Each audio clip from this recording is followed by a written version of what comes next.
ሎሚ እግዚአብሔር ጎደለና ነገረናዩ በትጎደለና ምስ ነገረና ኸአ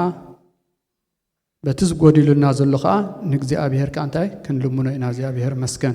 ጥበብ ለምኑ ዝብል አርእስቲ ክንርኢ ኢና ሎሚ ንዓይና አኻትኩምን ነዛ ሕብረት እዚኣ እግዚአብሔር እንታይ ዝብለና ጥበብ ለምኑ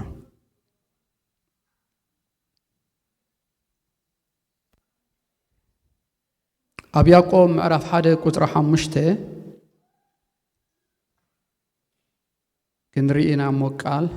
ኣብ ያዕቆብ ምዕራፍ 1 ቁጥሪ 5 እስኪ ካብ መዘምራን ሓደ እንብበለይሞ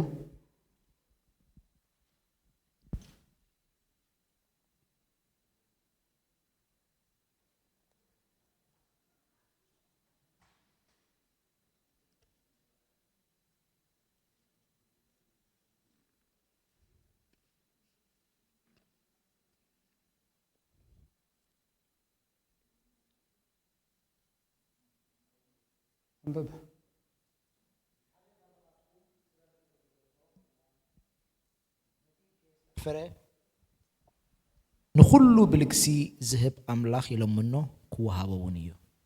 ሓደ እኳ ጥበብ እንተጎደለቶ እቲ ከስተሓፈረ ብልግሲ ዝህብ ኣምላኽ ኢሎምኖ እሞ ክወሃቦ እዩ እግዚአብሔር ኣምላኽ ተመስገን ክንጽልይና እስኪ ነሱ ወከፍና ንጸልይ በዚ ሰዓት እዚ እግዚአብሔር ክዛረብ ከሎ ልቢ ርእዩ ዝዛረብ ዘላለማዊ ብሮሶንካ እግዚአብሔር ኣምላኽና ብወድኻ ብኢየሱስ ክርስቶስም በዚ ሰዓት እዚ ደጊምና ነመስግነካ ኣለና ትዘለኹ ዘለኹ ዝበልካ እግዚአብሔር ብርግጽ ምሳና ስለ ዘለኻ ደጊምና ነመስግነካ ኣለና ብኸኣልነትካ ምሳና ስለ ዘለኻ ብሓይልኻ ምሳና ስለ ዘለኻ ብስልጣንካ ምሳና ስለ ዘለኻ እግዚአብሔር ኣቦ ደጊምና ነመስግነካ ኣለና ኣነ ምሳኻትኩም የልካ ኣለኻ እግዚአብሔር ክሳዕ መወዳእታ ዓለም ምሳኻትኩም የዝበልካ ኣምላኽ ብርግጽ ምሳና ስለ ዘለኻ ደጊምና ነመስግነካ ኣለና ሕጂኻ እግዚአብሔር ብቓልካ ክትምህረና ብቓልካ ክትዛረበና ጎይታ ንልብና ክትዛረቦ ንልብና ከተስምዖ ብቓልካ ጌርካ እግዚአብሔር ንጽልይ ኣለና እግዚአብሔር ቃልካ ጥበብ ይህብ እዩ ቃልካ የለብም እዩ ቃልካ ምስተውዓል ይህብ እሞ እግዚአብሔር ነስቱ ወከፍና እግዚአብሔር ጥበብ ክትበና ምስተውዓል ክትበና እግዚአብሔር ኣእምሮና ክትከፍት ሓሳባትና ክትከፍት ብወድኻ ብኢየሱስ ክርስቶስ ስም እጽልይ ኣለኹ እግዚአብሔር ንቃልካ ኣኽብሮ ብኢየሱስ ስም አሜን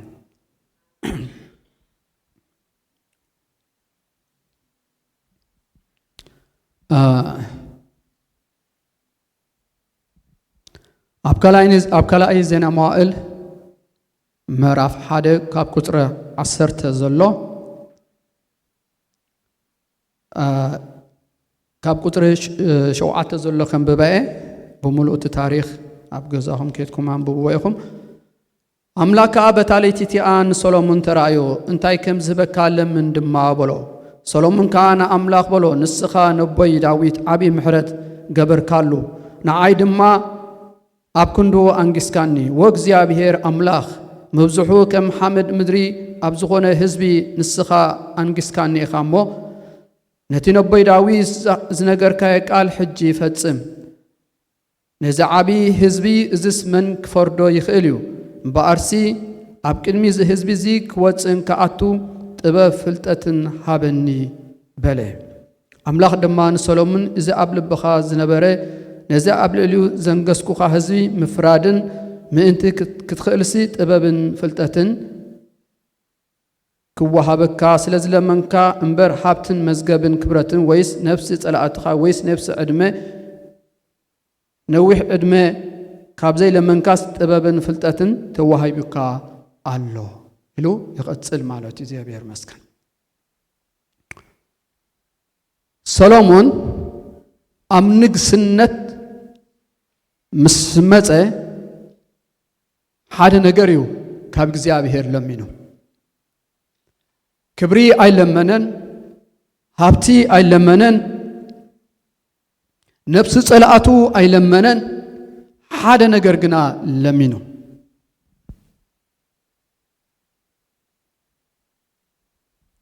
ነዛዓቢ ህዝብስ እዝመን ክፈርዶ ይኽእል እምበኣርሲ ኣብ ቅድሚ እዚ ህዝቢ እዚ ክወፅን ከኣቱ ጥበብን ፍልጠትን ሃበኒ ኢሉ ክጽሊ ከሎ እዚ ኣንጊስካ ንዘለኻ ኣብ ልዕሊ እዚ ህዝቢ ብዙሕ እዩ ቁፅሮም ከዓ ብዙሕ እዩ ነዚ ህዝቢ እዚ ከም ማሕደሮ ነዚ ህዝቢ እዚ ከዓ ብሓቂ ክፈርድ ንሓቂን ንሓሶትን ፈልየ ክፈርድ ምእንታንሲ እንታይ ሃበኒ ኢልዎ ጥበብን ምስትውዓልን ሃበኒ ኢልዎ ማለት እዩ እግዚአብሔር ከዓ ልማንኡ ሰሚዑ ክብረት ኣይለመንካን ነፍሲ ጸላእትኻ ኣይመንካን ጥበብን ምስትውዓልን ሂበካ ኣለኹ ኢልዎ እግዚአብሔር መስከን ንምንታይ እግዚአብሔር ጥበብን ምስትውዓልን ሂብዎ ነቲ ህዝቢ ብሓቂ ክፈርዶ ብቕንዕና ክፈርዶ ብምስትውዓል ክፈርዶ ጥበብ ደሊ ማለት እዩ እግዚአብሔር መስከን ምክንያቱ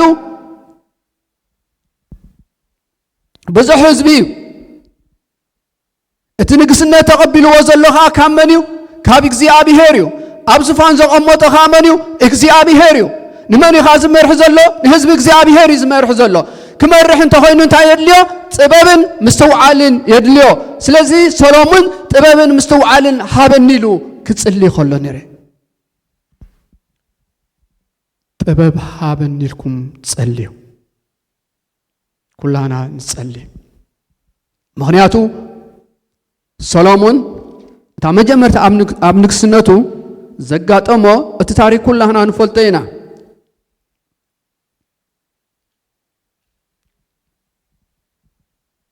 ክልተ ኣንስቲ ናብ መን መፅአን ናብ ሰሎሞን መፅአን እቲኣ ወዳ ቀቲላት ተሓደ ናይታ ሓንቲ ከዓ ቆልዓ ሒዛ ናብ ዝፋን ሰሎሞን መፅአን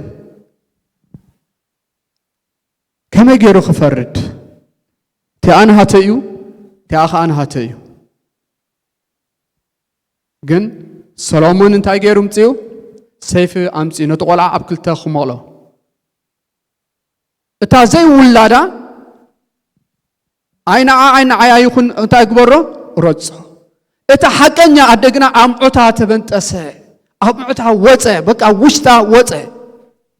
ብሓቂ ንሳእያ ኣዲኡ ኢላ ነዲኡ ክወሃብ ከሎ ንርኢ እንታይ ስለ ዝለመነ እዩ ሰሎሞን ጥበብ እዩ ለሚኑ ኣብ ሓቅን ሓሶትን ክፈሊ እንተኾይኑ ጥበብ ለሚኑ ሞ እግዚአብሔር ከምቲ ዝልማንኡ ንሰሎሞን ጥበብ ሃቦ ይብለና እግዚአብሔር መስከን ስለዚ ካብዚ እንታይ ኢና ንምሃር እንተልኩምኒ ንሓቅን ሓሶትን ክንፈሊ እንተኾይና ካብ ኣምላኽ ጥበብ ምስትውዓል የድልየና እግዚአብሔር መስከን ኣየናይ ሓቂ ኣየናይ ሓሶት ኣየናይ ቁኑዕ ኣየናይ ከዓ ዘይቁኑዕ ፈሊና ክንፈልጥ እንተኾይና ከምቲ ኣምላኽ ዝሪኦ ክንፈርድ እንተኾይና ከምቲ ኣምላኽ ዝሪኦ ክንመርሕ እንተኾይና እንታይ የድልየና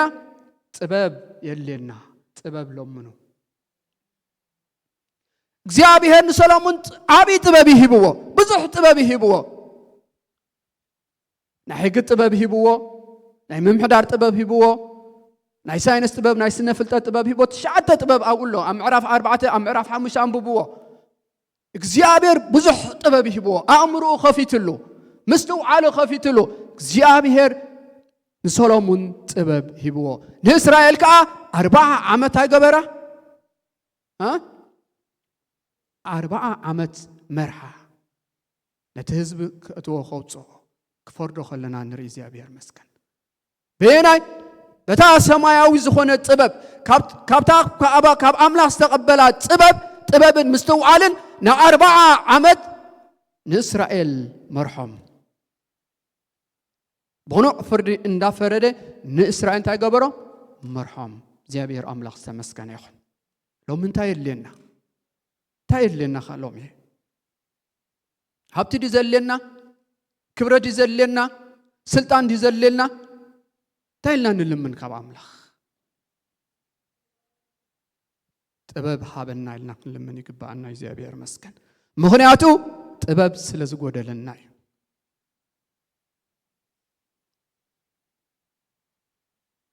ጥበብ ስለዝጎደለና ምስተውዓል ስለዝጎደለና ፍርድ እንታይ ነገብር ፍርድ ነቕንን ማለት እዩ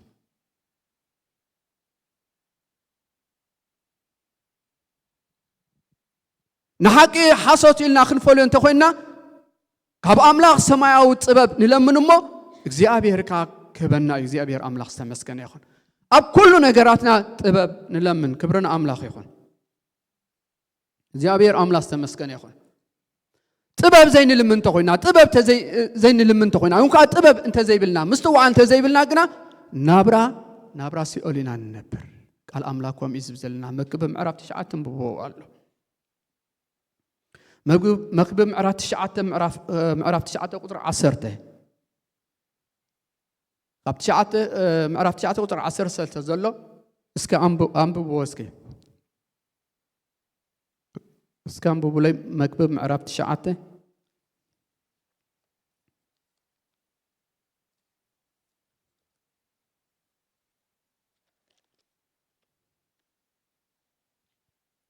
ኣብቲ እትኸዶ ሲኦልሲ ዕዮን ሓሳብን ፍልጠትን ጥበብን የልቦን እሞ ኢድካ ክትገብሮ እትረክቦ ዘበለ ኩሉ ብሓይልኻ ግበሮ ስለዚ ኣብ ሲኦል እንታይ የለን ፍልጠት የለን ጥበብ የለን ምስተውዓል ከዓ የለን ኢሉ ስለዚ ኣብ ጥበብን ምስተውዓልን ዘየለ ጥበብን ምስተውዓልን ኣብ ዘይብሉ እንታይ ንሱ ሲኦል እዩ ስለዚ ጥበብን ምስተውዓልን እንተ ዘይሃልዩ እትነብሮ ናብራ ሲኦል እዩ ትነብሮ ማለት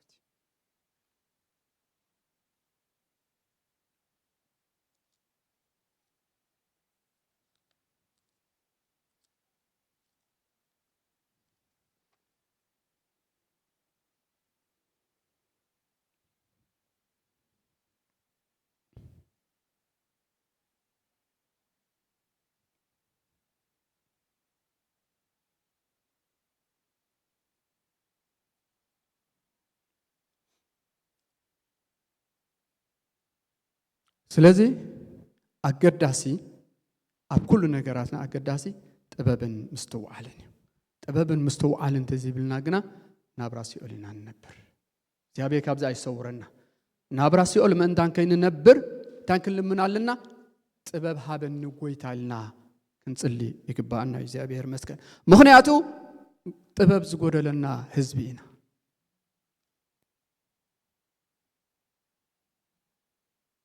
ኣብ ኩሉ ነገራትና ጥበብ ዝጎደለና እዩ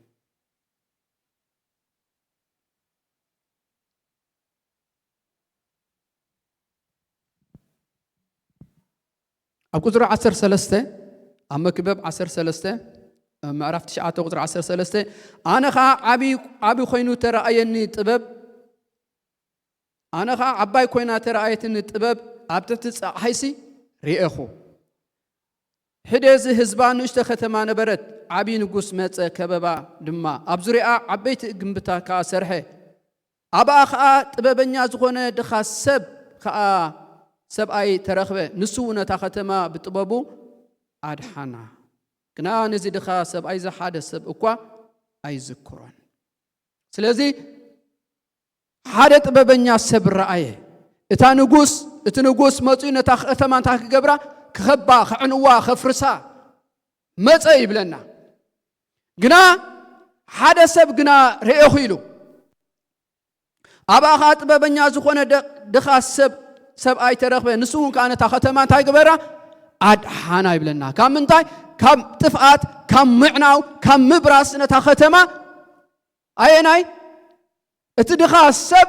ግና ድኻ ሰብ ግና እንታይ ኣለዎ ጥበብ ኣለዎ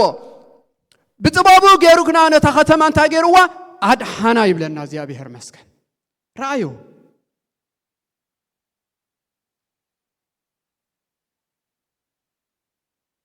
عد حنا بتبابو جيرو أينا يتدخل سب مرو يكوا أيكونن إذا سب زي دخل سبيلو رأخوا جنايلو تختما تخيبي بخلاص أبتو وش تختما جنا دخا سب أي نبرة جنا نسنتاي تبابنياي بتبابو جيرجنا نتاخت ما نتاي جبرة عد حنا يبلنا أبي تبابن أما أخلك تبابن أستوى على كل كو بركاتي ጥበበኛን አስተውዓል እንተዘይሃሉ ግና ምዕናው አሎ ምፍራስ አሎ ምብታን አሎ ማለት እዩ ነታ ከተማ ግና ትድኻ ሰብኣይ ጥበበኛ ሰብኣይ ግና ነታ ከተማ ካብ ምዕናውን ካብ ምፍራስን ታገብራ ከሎ ከድሕና ከሎ ንርኢ ማለት እዩ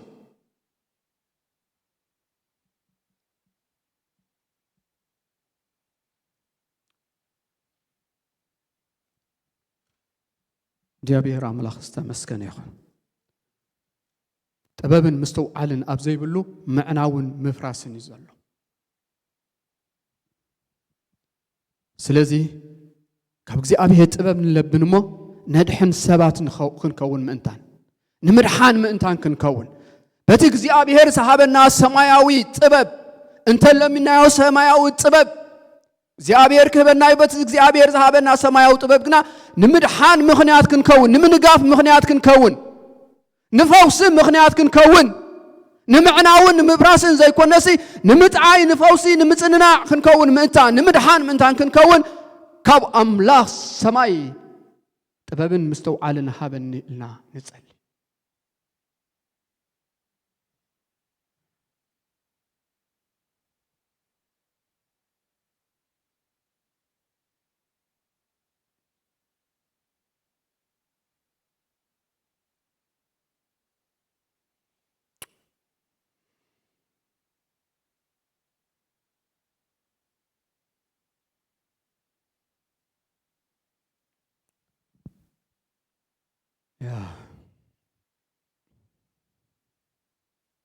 እግዚአብሔር አምላክ ተመስገነ ይኹን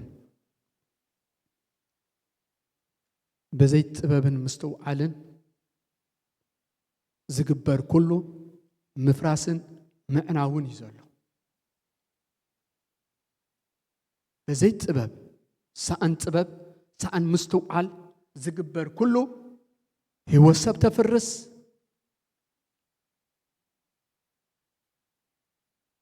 ምዕናው አሎ ምጥፋእ አሎ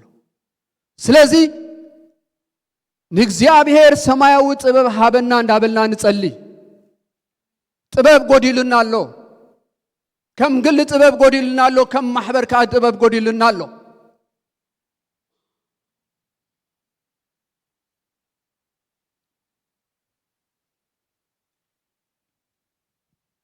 ስለዚ በእሽነት አይንመላለስ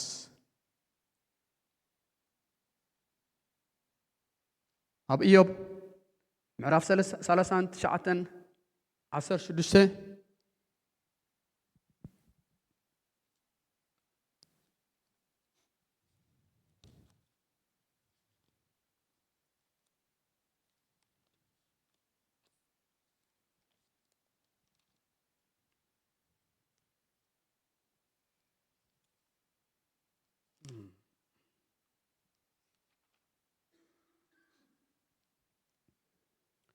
مكتوب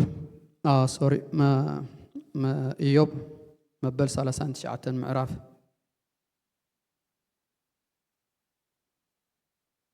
عصر سلس أخناف سجن بحاجوسين جب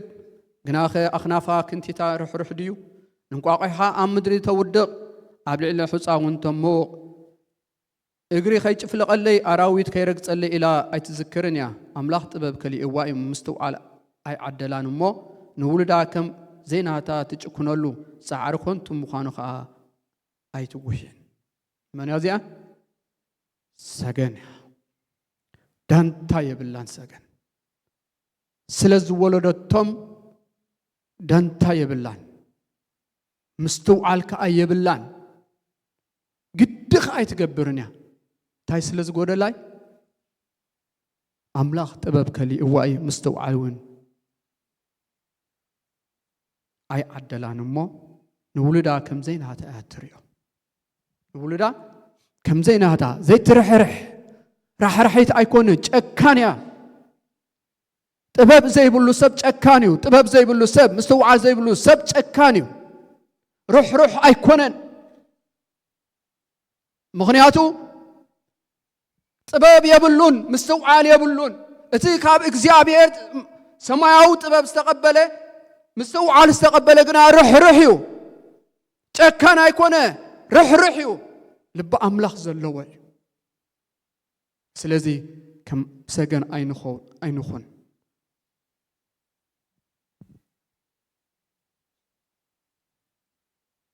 ምሳሌ ምዕራፍ 14 ሓደ እንታይ ትብል ለባም ሰበይቲ ቤታ ትሃንጽ ዓሻ ሰበይቲ ግና ነቲ ዝሃነጾቶ ቤትካ እንታይ ትገብር ተዕንዎ ተፍርሶ ምኽንያቱ ጥበብ የብላን ሰማያዊ ጥበብ የብላን ካብ ኣምላኽ ሰማያዊ ጥበብ ኣይተቐበለትን ካብ ኣምላኽ ምስትውዓል ኣይተቐበለትን ነቲ ዝሃነጾቶ እንታይ ትገብሮ ተፍርሶ እንታይ ጎዲልዋ ኣሎ ጥበብ ጎዲልዋ ኣሎ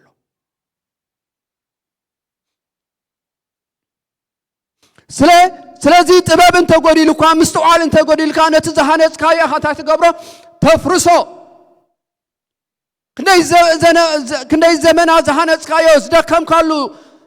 ብዙሕ ጻዕሪ ዝገበርካሉ ሰኣን ጥበብ ቤት ግና ሰኣን ጥበብ ተነጽ ቤት ግና ሰኣን ጥበብ ትቀውም ቤት ብምንታይ ትቀውም ብጥበብ ትቀውም ኣይኮነ ናተረጋሕኻ ትቀውም ኣይኮነ ጥበብ እዩ ሓደ ግዜ ናይ ኮርያ ያንግቹ ናይ ኮርያ ዓቢ ኣገልጋሊ ናይ እግዚአብሔር ሰብ መጽሔት ይመጻ ነይረና ኣብ ኤርትራትን መጽሔታት ዝክርዎ እንተኾንኩም ሕጂ ኣብ አንታይ ጽሒፉ ብዛዕባ ትሕትና እዩ ጽሒፉስ ክልተ ዲበላታት ነይሮም ዞም ክልተ ዲበላታት ሓደ በዚ ተመጽዩ በዚ መውጽዩ በዚ ዝመጽእ በዚ መውጽዩ ሓደ ካብ በዚ መጽእ በዚ መውጽዩ በዚ የብሉን በዚ የሉን ከዓ መውጽእ ከላጉሱ ከብሉ ኣይኮኑ ትኽኢሉ ነጀይት ሕጂ ክመጽእ ከሎ እንታይ ይገብሩ ይጋጨው ይመጹ ይጋጨው ምሕላፍ እቲ ክሕልፎ ይከኣለን እቲ ክሕልፎ ኣይከኣለን ተሓደ ዲበላ ከምዚ ኢሉ ሓሲቡ ተሓደ ብሓይሊ እንተ መጽእ ትሕት ኢለታ ገብረ ክሕልፎ ኢሉ ተሓደ ሓኒኑ ምስ መጸ እቲ እንታይ ገይሩ በጥል ይሕልፎ መመገዶም ከይዶም ግልጽ ከማ ኣይበሉን እዚ እንታይ ጥበብ እዩ ማለት ስልካ እንዳተጋጨ ኸይትንበር ሰማያዊ ጥበብ ግና ነቲ ዘጋጭወካ ዘሎ ከሳግረካ ይኽእል እዩ ስለዚህ ካብ እንታይ ክትልምን ኣለካ ሰማያዊ ጥበብ ክትልምን ኣለካ ንሕና ከም ህዝብ እኮ ስልካ እንዳተጋጨኻ ትነብር ዕድመ ምስ ደፋእኻ ኢኻ ትገድፎ ትምግጫ ምስ ደኸምካ ሓይልኻ ምስ ደኸመ ኢኻ ትገድፎ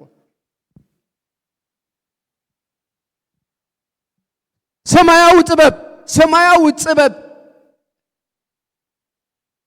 እንተሊና ካብ ኣምላኽ ሰማያዊ ጥበብ እንተሊና ግን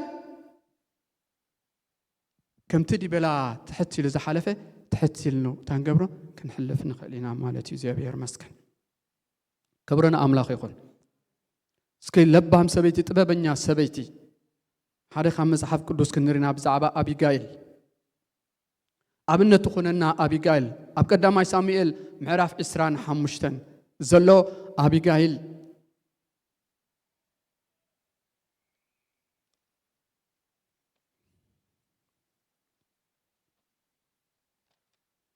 ቀዳማይ ሳሙኤል ምዕራፍ 25 ትንባብ ብዙሕ ዝበለ እዩ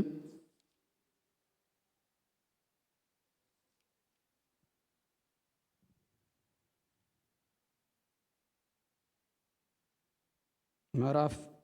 25 ካብ ቁዝሩ ክልተ ሓደ ሰብኣይ ተግባሩ ኣብ ቀርሜሎስ ከሎ ኣብ ማኣን ነበረ እቲ ሰብኣይ ድማ ኣዝዩ ሃብታም ነበረ 3000 ኣባጊዕ 1000 ከዓ ጠሌት ነበሮ በቲ ግዜ ድማ ኣባጊዕ ክቆጽር ኣብ ቀርሜሎስ ነበረ ስም እቲ ሰብኣይ እቲ ከዓ ናባል ስም ሰበይቱ ድማ አቢጋይል ነበረት እታ ሰበይቲ ከዓ ኣዝያ ኣስተውዓሊት መልክዕኛ ከዓ ነበረት ይብለና ማለት እቲ ሰብኣይ ግና ጨካን ግብሩ ክፉእ ከዓ ናባልካ ክፉእ ከዓ ነበረ ይብለና እታ ሰበይቲ ግና ኣዝያ ኣስተውዓሊት ኣዝያ ጥበበኛ እያ ነይራ ስለዚህ ናባል ምስ መን ተጋጭዩ ምስ መን ተባይሱ ምስ ዳዊት ኣብ ዝፋኑ ክመጽእ ዘለዎ ዳዊት ንጉስ ንእስራኤል ክኸውን ምስ እንታይ ኮይኑ ተጋጭዩ ማለት እዩ زي ملسي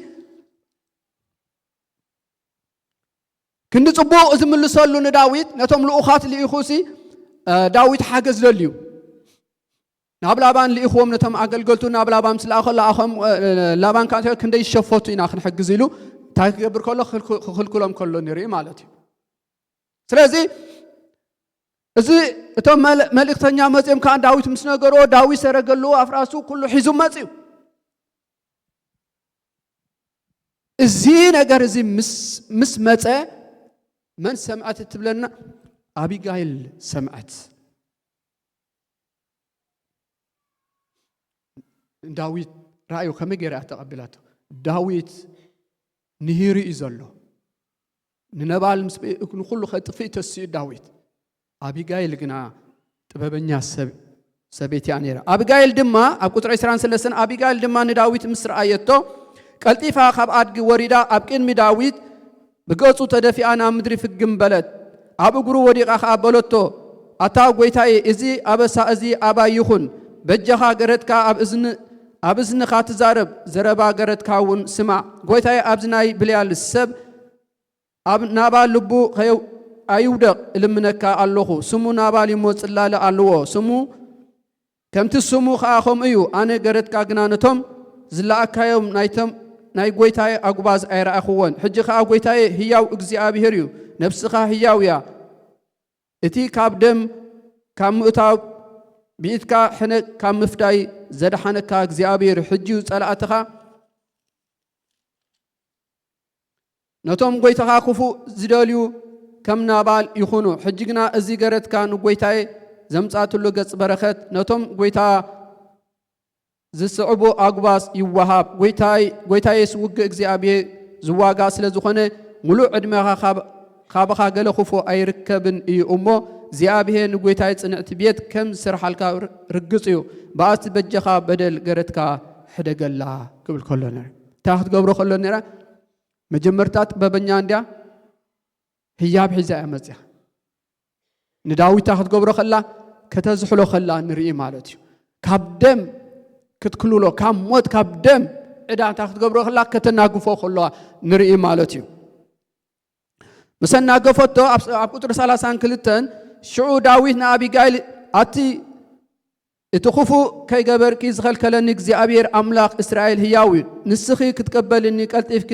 انت زي تمتي رقصيو نابات سبع كساعة برا عمن دق تسقعو كابزي شين حد أكوا أيم ترفا نيرو إيو زامعالت الزياء كتقبل إني السددك زي أبير أملاق إسرائيل بروخ يخون أمره خدما بروخ يخون نسخون عبدم كام اتعاملوا من معالتي زخل كلكني برختي إخي بلا داويد دما نتي زمتات له أبيدو تقبلوا رأيو زراباخي سمعي قسك أخبركو خي نابيتكي بسلام كدي بلا الزخلو أبيغايل تبابنيا السبيتي لبونا زلوا السبيتي رزنت السبيتي يعني رازيا بهر مسكن سلازي داويد تاقبرا نسخي برختي إخي بلا خلو نرئي مالتي سلازي نداويد كما يجرى أزحيلاته كما يجرى أن داويد أقبلاته سلازي اتاسمايا وطبب سلازلاتا لبونا سلازلاتا مستوعال سلازلاتا أبيغايل نداويد كتزحلو خلا نري زي بير أملاس مسكن سلازي كبرنا أملاخ يخون سمايا وطبب أبيغايل تايزلواي سمايا وطبب يازلا نخلو تزحل نخلو تهدئ لداويد كابدم نغرتاي كتكلكلو خلا نري زي أبيهر مسكن داويد كأخ مسكر الله خلو نري كما يلو زي أبيهريو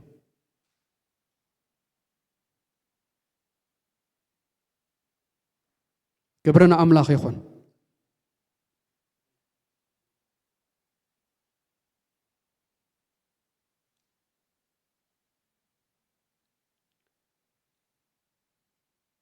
زرباخ سمع قصك أخبر كخي نبيتك بسلام كتلوا زيابير داويت عدلنياي هيكونه عدلنياي نابال أبكر من تزت أن حستاي مسقبرون يرو ها مسقورا رصون يرو مسقطلون يرو نسوت الليو ንሱ አእምሮ የብሉን ምስተውዓል የብሉን ጥበብ የብሉን ዘረባ ዕሽነት ተዛሪቡ ንሳግና ሓሊፋ ጸኒዓ ንዳዊት ንቤታ ንምድሓን ኮይና ንምጥፋእ ዘይኮነሲ ንምድሓን ኮይና ንንጉስ ራዮ ንጉስ ዘአክል መራሒ ዘአክል ካብ ቁጥዑ ከተዝሕሎ ከላ ንርኢ ማለት እግዚአብሔር መስክ እዚ ኸኣ ተሰማያዊ ጥበብ ማለት ክብርና አምላኽ ይኹን ክብርና አምላኽ ይኹን ስለዚ ጥበብ አምሳሌ ምዕራፍ 6:6 ሎ ብዛዕባ ጸጸ ጥበበኛ ምዃኑ ይነግር ማለት እዩ በሓጋይ ምግቡ እንታይ ይገብር መራሒ የብሉን ግን በአጋባብ አቱ በአጋባብ ከአ ይወጽእ ጥበበኛ ከአ ይልወሎ እግዚአብሔር መስከን እስኪ ንአምላኽ ንለምኖ እንታይ ይጎድልና ዘሎ እንታይ ይጎድልና ዘሎ አብ ህይወት እንታይ ይጎድልን ዘሎ ካለ አይን ለምን ካብ አምላኽ ጥበብ ሞን ለምን ولا خالة لما ناكو طبب انت زي بلوسي كم يجرك اخا تحزو كم يجرك اخا تم حدرو كم يلك اخا بطبب كتنبر مستمع وطاي زلو بمتاي تملالسو يبلنا قال እግዚአብሔር بطبب تملالسو يبلنا بيناي طبب بتا سماياويت طبب كاب املاح تركب طبب لمنو ما خبها بكم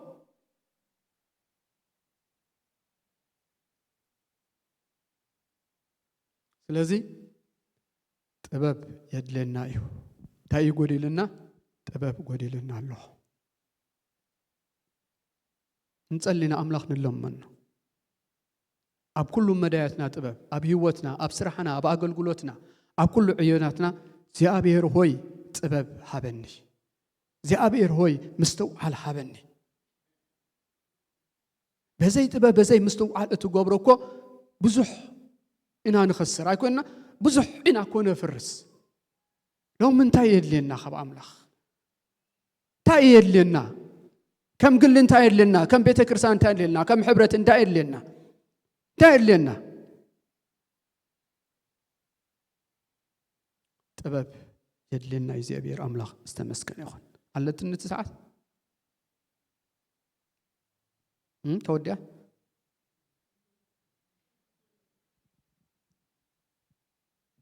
لحن بقول أبز ما تقعد له ساعات دي الله مثلاً ها أوكي الشيء زيابير أملاخ استمسكن يخون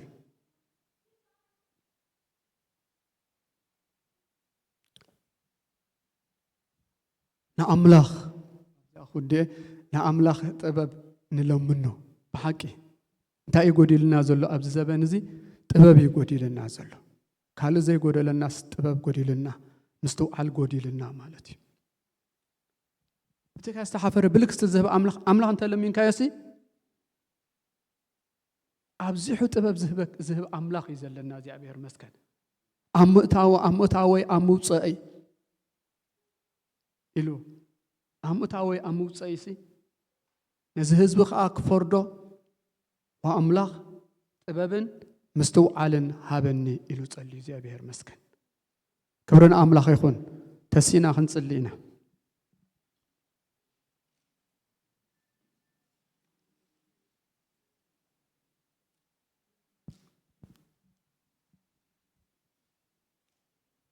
እስኪ ንጸልይ ኣብ ዝመጽ ኣድላይነት ናይ ሰማያዊ ጥበብ ኣብ ኣገልግሎት ዝብል ክንርኢና እግዚአብሔር መስከን እስኪ ንጸልይ ሕዋተይ وأملاك إزي قدي لنلو طبب قدي لنلو تان هاتكا السمايا وطبب قدي لاتن اللامو ملا اللي يبلوسكي قدو لي نسخا ملا أيو قويتا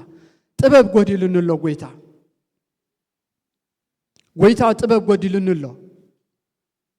وأبو طبب قدي لنلو بجاها اكزي أبيهر إلي منك الله قويتا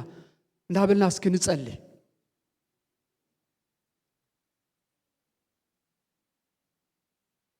ጳውሎስ ከም ዚልሎ ከም በለተኛ ሃናጽ ኮይነ ታይገብር ኣለኹ ተጠንቅቀ ይሃንጽ ኣለኹ ኢሉ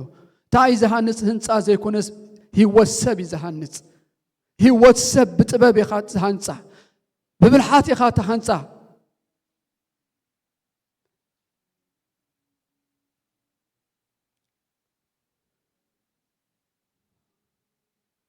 ዘላለማዊ ዝኾንካ እግዚአብሔር አምላኽና በወድኻ በኢየሱስ ክርስቶስም ደግምና ነመስግነካ ኣለና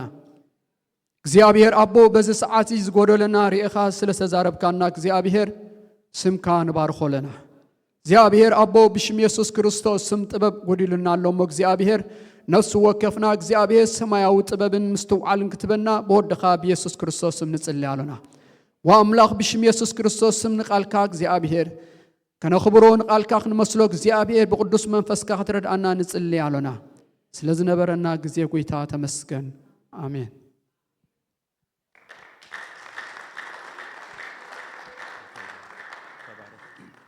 እግዚአብሔር አምላክ ተመስገነ ይሁን